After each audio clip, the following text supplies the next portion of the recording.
네, 오늘은 구약성경 241쪽, 구약성경 241쪽, 민수기 26장 38절부터 51절까지입니다. 민수기 26장 38절부터 51절까지 한 절씩 교독하겠습니다. 민수기 26장 38절부터 51절까지 한 절씩 교독합니다. 베냐민 자손의 종족들은 이러하니 벨라에게서 난 벨라 종족과 아스벨에게서 난 아스벨 종족과 아이람에게서 난 아이람 종족과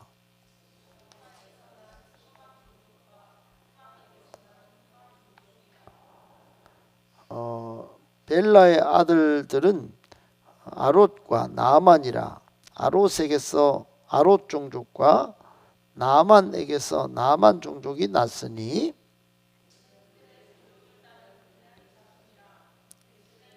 사만 5,600명이었더라. 단 자손의 종족들은 이러하니라. 수함에게서 수함 종족이 났으니 이는 그들의 종족을 따른 단 종족들이라.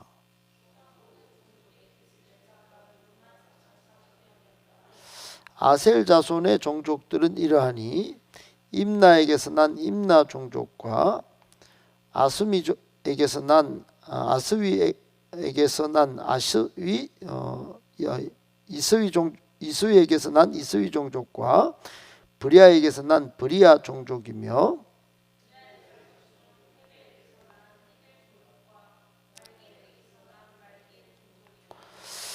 아셀의 딸의 이름은 세라라. 53,400명이었다. 납달리 자손은 그들의 종족대로 이러하니 야셀에게서 난 야셀 종족과 구니에게서 난 구니 종족과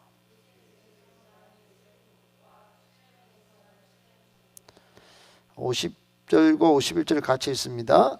이는 그들의 종족을 따른 납달리 종족들이니 계수된 자가 45,400명이었더라.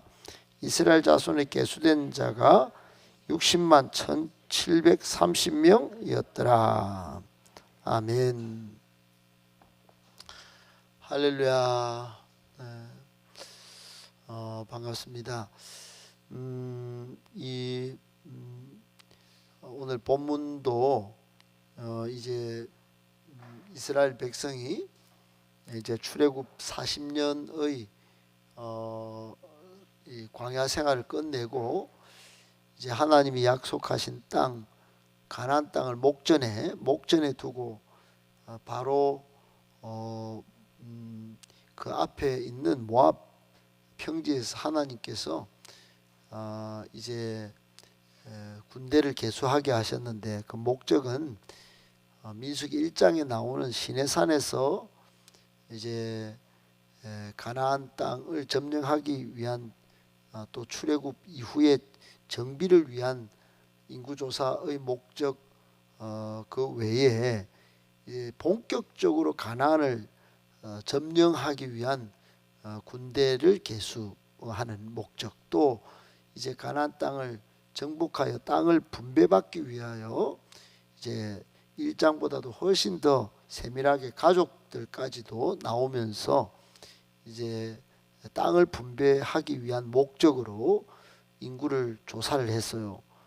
그것을 우리가 지금 3일째 보고 있는데 이거 내 땅도 아니고 이 종족들 이름 뭐 내하고 아무 상관도 없고 헷갈리기도 하는데 이거 뭐 하려고 드라이하게 이런 것들을 읽어야 되나?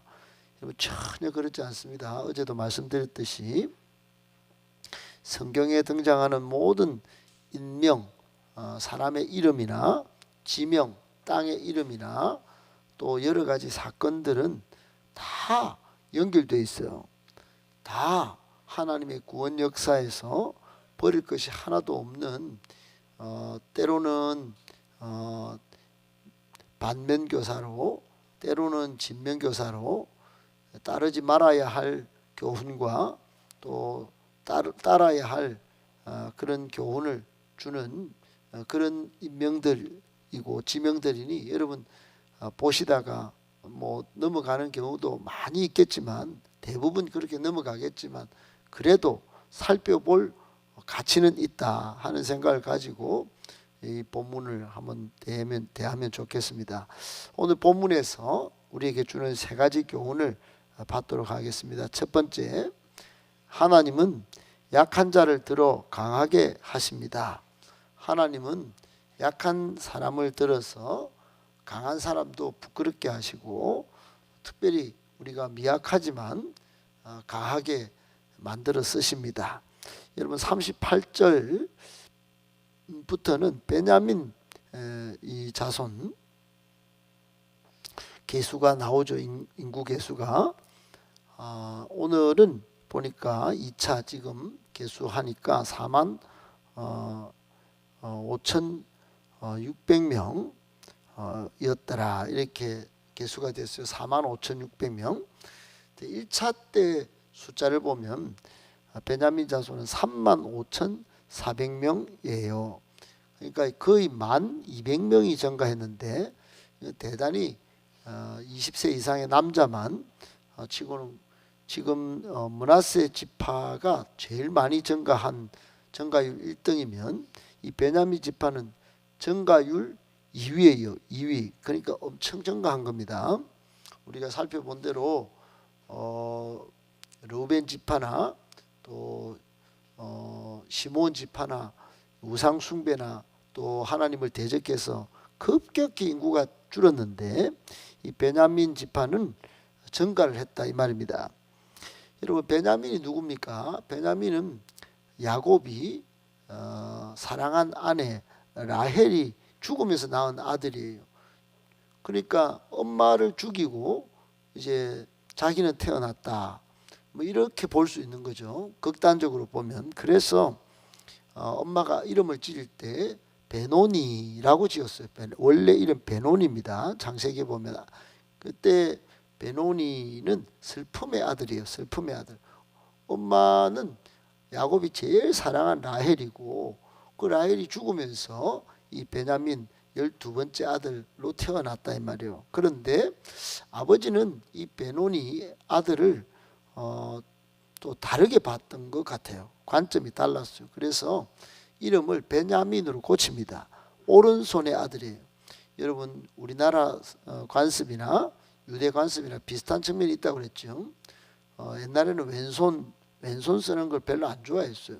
오른손이 권위가 있다 이러고 오른손 자비를 쳐줬어요. 그러니까 오른손의 아들이다 하는 것은 굉장히 강한 이미지, 강한 그런 느낌을 주는데 이 오른손의 아들로 이름을 고쳐서 부르게 됐고 그대로 족속이 되었습니다. 창세기 35장부터 쭉 이렇게 나오는데 어떻든 여러분 이렇게 되면서 실제로 베냐민 지파에서는 사사기에 보면 사사 에훗이 또 나오고 또 초대왕 사울도 다 베냐민 족속이에요. 그리고 여러분 유명한 사도 바울 알죠? 사도 바울도 베냐민 지파예요. 그러니까 나중에 이 지파에서 큰 이스라엘에 참 엄청난 인물이 많이 나왔다 하는 겁니다.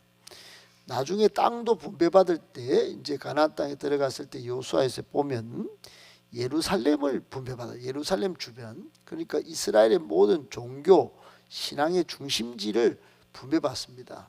그러니까 이 베냐민 지파는 원래는 사무엘상 9장 21절에 보면 가장 작은 지파예요. 사울도 자기 스스로 그걸 알았어요.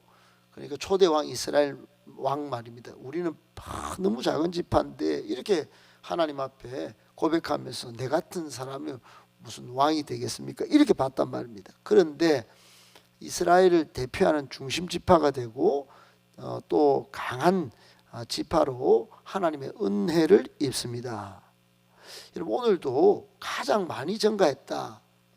그 중에 2등이다 하는 것에서 하나님이 이 베냐민 지파의 약함을 바꾸어서 강한 지파로 만들었다는 것을 볼 수 있습니다.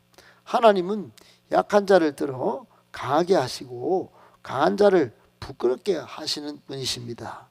여러분, 우리도 보면 별 약한 그런 사람을 하나님만 집중하는 그런 신앙의 모습을 보고 하나님이 특별한 은혜를 주어 강한 자로 쓰는 것을 보게 됩니다. 여러분, 그런 비전과 꿈이 있으신지요? 나는 지금 약한데 그래서 하나님을 더 의지하게 되고, 나는 부족한데 그래서 하나님만 바라보게 되고, 나는 가진 것이 없는데 그래서 하나님만을 내 소유 전부로 생각하고 사십니까? 그러면 된 것입니다. 그런 약함, 그런 부족함, 그런 결핍을 하나님께서 기뻐하시고 강하게 만들어서 쓰신다는 거 꼭 기억하시고, 그런 은혜를 사모하며 살아가시기를 예수님의 이름으로 축복합니다. 아멘. 두 번째, 우상 숭배를 속히 끝내야 합니다. 우상 숭배를 속히 끝내야 합니다. 여러분, 우상 숭배는 하나님이 아닌 것으로 만족하게 하려고 하는 행위, 모든 것이 우상 숭배입니다. 하나님 필요 없고 가족, 하나님이 필요 없고 돈, 하나님이 필요 없고 성공, 하나님이 필요 없고 내 과거의 상처, 감정, 하나님 필요 없고 내 인생의 미래, 이거 다 우상 숭배 행위와 같은 거예요. 여러분, 42절 이하에 보면 단지파가 등장하죠. 단지파는 인구가 64,400명이나 되는 유다지파 76,500명에 이어서 2등입니다. 2등. 숫자로 보면 2등이에요. 엄청 많습니다. 1차에도 63,700명, 그러니까 또 증가까지 했어요. 그런데 단지파의 맹점이 뭐냐? 이스라엘 지파 중에 가장 먼저 우상 숭배를 수용한 지파가 단지파예요. 요수아 19장 47절이나 사사기 18장 29절에 보면 이 사람들은 가장 먼저 우상 숭배를 수용해서 약속의 땅 가나안 땅에 입성한 이후에도 하나님께 기쁨과 영광을 돌리기보다도 미가의 집에서 훔쳐온 우상에게 영광을 돌리는 아주 영적으로는 악질적인 버릇을 보인 족속이 단 족속이에요. 그뿐만이 아니에요. 사사기 18장 30절에 보면 여로보암 시대에 금송아지를 가장 열심히 숭배한 지파가 단 지파예요. 그러니까 여러분, 아무리 지금 같이 앉아 있어도 마음속에 성공 또는 돈, 하나님 빼놓고 다른 것들을 자꾸 추구하고 나는 다른 것으로도 괜찮아 하면서 우상을 섬기고 있다면 단지파가 될 가능성이 있는 거예요. 결국 이 단지파는 요한계시록 7장 5절로 8절에 보면 12지파에서 삭제가 됩니다. 삭제가 됐다는 의미는 구원받을 지파 명단에서 제외됐다 이 말이에요. 여러분, 뿌리가 깊고 계속적으로 지파를 종속시켰지만 결국은 하나님 앞에 정작 들어가야 할 구원받을 지파 그 마지막 순간에 다 이름이 지워져 버립니다. 여러분, 아무리 좋으면 뭐합니까? 하나님이 가장 싫어하는 우상 숭배를 끊어내지 못하고 결국은 지파가 소멸되어 버린 이 단지파가 우리에게 주는 교훈은 축복을 받으려면 우상 숭배를 즉시 끝내야 한다는 것입니다. 먼저 하나님과의 관계를 돈독히 하는 행위가 축복을 가져오는 열쇠다 하는 거 꼭 기억하시고, 우상 숭배는 힘들더라도 속히 끝낼 수 있는 믿음의 용기 가지며 살아가실 수 있기를 예수님의 이름으로 축복합니다. 아멘. 두 번째, 우리는 이 세대를 본받지 말아야 합니다.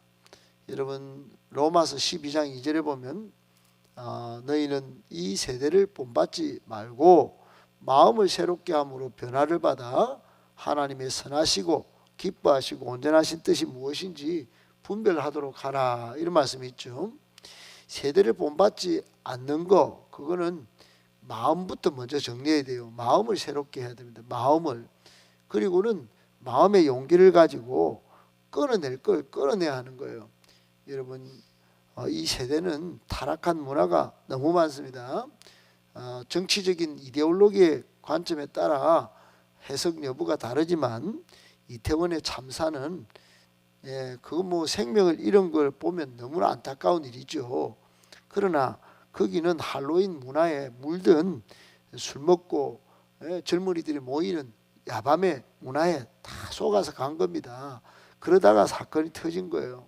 그러니까 그 문화에 빠져 가지고 자녀들이 그쪽으로 가는 것들 그 통제하지 못한 부모들 자기들을 돌아보지 않고 죽였다고 다른 정치적인 잣대를 대고 지금 다 그런 것들이 뭐 상처단 뭐 이름 하에 막 큰 나라를 양분내고 이런 일들이 도처에 지금 많이 있습니다.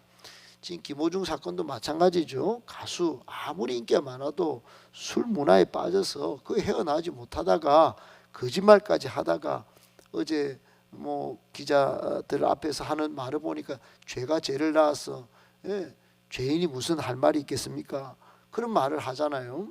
여러분 진작 끊어야지, 진작 본받지 말았어야지 하는 겁니다. 여러분 오늘 44절에 보면 아셀 지파가 나옵니다. 아셀 지파 인구 개수가 있는데 아셀 지파는 창세기 49장이나 신명기 33장에 보면 야곱 아버지가 축복할 때 또 모세가 예언을 할 때 가나안 땅에 가장 비옥한 땅을 분배받도록 예언도 이루어졌고 그렇게 축복을 했습니다. 실제로 가장 비옥한 땅이 어디냐? 예수님이 사역하셨던 갈릴리 땅이에요. 그 비옥한 땅 갈릴리 저 북쪽에 그 땅이 얼마나 비옥했는지 모릅니다. 그걸 분배받아요. 여호수아 19장에. 그런데 그 땅, 그 비옥한 땅에 있으면서 제일 빨리 물들어 버립니다. 거기에 있는 가나안 주민을 쫓아내지 못하고 동화돼 버린다 이 말이에요. 결국은 바알을 숭배하는 그런 안타까운 행위로 나아갑니다. 사사기 1장 31절에 보면 여러분 교훈이 뭘까요? 하나님이 약속하신 땅, 그 땅은 그저 얻어지는 것이 아니라는 겁니다. 죄악된 문화를 잘라내고 끊어내고 이 세대를 본받지 않아야 그 약속하신 땅을 잡고 끝까지 유지를 하게 된다 하는 겁니다. 마찬가지예요. 지금도 여러분 내가 믿음의 아브라함 세대 1세대다 그러면 믿음을 지금 붙잡은 거 그거 잘 지켜야 되겠죠. 이 세대를 본받지 않고 내한테 우리 가정에 또 내가 앞으로 꾸며야 될 가정에 들어오는 타락한 문화를 끊어내는 작업을 계속해 나가야 믿음의 가정을 세우고 또 건강한 교회를 세우는 것입니다.